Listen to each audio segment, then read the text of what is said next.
ఉంటున్నారు కదా, ఏర్పాటు చేసుకోండి. మీటింగులు, సభలు ఏర్పాటు చేయండి. హిందువులందరూ ఏకంగా దయచేసి, లేకపోతే బంగ్లాదేశ్ పరిస్థితి మనకు కూడా పడుతుంది. పాకిస్తాన్ కథం, బంగ్లాదేశ్ కథం, శ్రీలంక కథం, ఆఫ్ఘనిస్తాన్ కథం. ఈ ఒక్క దేశం సమర్థమైన నాయకుడు ఉన్నాడు కాదా? సమర్థమైన నాయకుడు ఉన్నప్పుడే ఈ దేశం జోలికి ఎవరూ రారు. ఇది గుర్తుపెట్టుకోండి. అక్కడ ఇజ్రాయెల్ ఉంది, గుర్తుందా? చుట్టూ శత్రు దేశాలే. మనకు కూడా అలానే తయారే.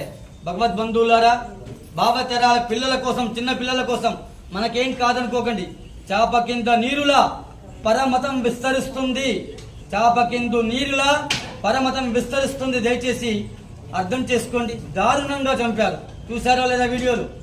ఏమైనా రాక్షసులు ఎలా ఉంటారంటే ఇలానే ఉంటారు. మీరు చూశారు కదా. అందరూ సమానమే అనుకోకండి. హిందూ హిందూ బాయ్ బాయ్. మనం మెజార్టీగా ఉన్నంతసేపే మనకు బలం.